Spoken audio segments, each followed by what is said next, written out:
ওং নমো ভগবতে শ্রীরামকৃষ্ণায় নমঃ। আজকে সমস্ত ফলোয়ার্স এবং ভিউয়ার্স সমস্তকেই আমার সশ্রদ্ধ ভক্তিপূর্ণ প্রণাম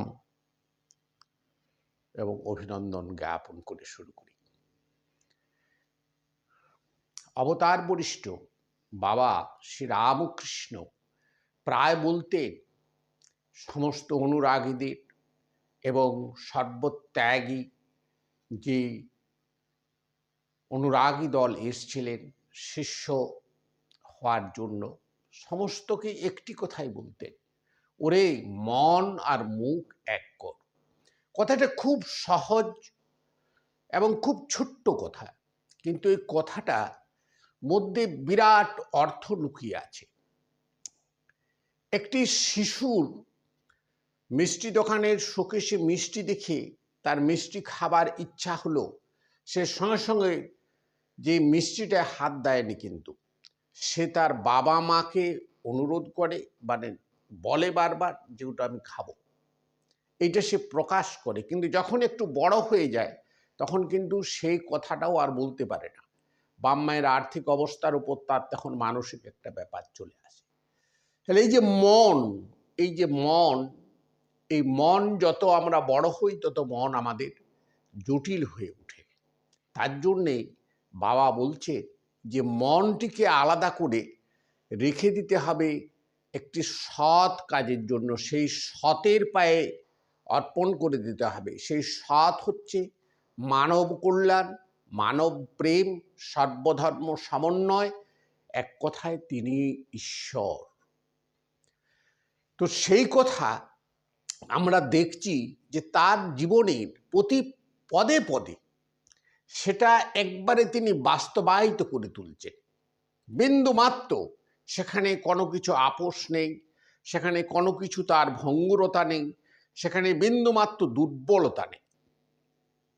এমন তার একবারে অন্তিম শয্যা, এখন কাশীপুর উদ্যানবাটিতে আছেন, একবারে মৃত্যুর মুখামুখি, একবারে ভয়ঙ্কর গল ক্যান্সার, একটুকুনো খাবার খেতে পাচ্ছেন না।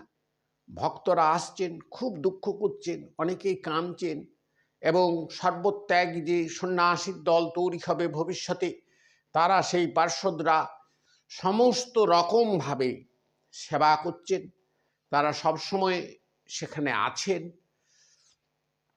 তো অনেকে দেখতে আসছেন এবং খুব দুঃখ করছেন, কাঁদছেন ঠাকুরের এই অবস্থা দেখে। যে ঠাকুরের মতো মহান, যে সবসময় মায়ের নাম করলেন, মা ছাড়া কিছুই বুঝলেননি, তার এরকম রোগ কেন? ঠাকুর বললেন, এই দেহেই সব ভোগ করে গেলুম গো, তোমাদের আর কোনো কিছু ভোগ করতে হবে না। একবারে মন প্রাণের কথা। কিন্তু তারপরে হঠাৎ হরি মহারাজ হয়েছিলেন ভবিষ্যতে, তিনি হরিবাবু এলেন তাকে দেখতে। অনেকেই এটা মতান্তরে কোনো মহারাজের কথাও বলা হয়, তিনিও আসতে পারেন, কিন্তু হরিবাবুর কথাটাই আজ বলবো। তিনি এসছেন, সে একবারে মৃত্যুশয্যায় শায়িত, অথচ মুখে সেই চির অম্লান হাসি, জগৎ ভোলানো সে হাসি ঠাকুরের মুখে, তখনও মুখের সে উজ্জ্বলতা আছে। এক আশ্চর্য বিষাদৃশ্য দৃশ্য। কেন না, তার শরীরে ভয়ঙ্কর মারণ রোগ, সমস্ত রাত কষ্ট পাচ্ছেন, একটুকুনো ঘুমাতে পাচ্ছেন নি, একটুকুনো খাবার খেতে পাচ্ছেন নি, অথচ তার মুখে সেই প্রস্ফুটিত হাসি, আনন্দ থাকে কি করে?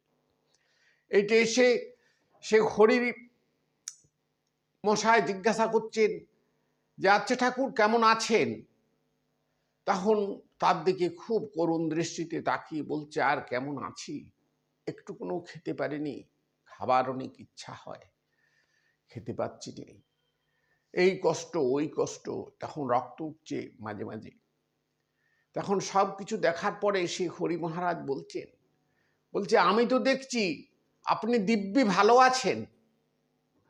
এখন ঠাকুর একটু মুচকি হেসে তার দিকে তাকিয়ে বললেন, আরো অনেক পার্শ্বদ দাঁড়িয়েছিলেন, তার দিকে তাকিয়ে তাকিয়ে বলছেন, ওরে এ শালা ধরে ফেলেছে, মানে এই যে মনের কথা তিনি বলতেন, যে মনটিকে শুধু ওরকম করে দিলে কিন্তু সেটি মিশে যাবে, সরষার মতো ছড়ানো হয়ে যাবে, আর বাছা যাবে না, দুধে জলে মিশে যাবে, তাকে আর কিন্তু পৃথক করা যাবে না।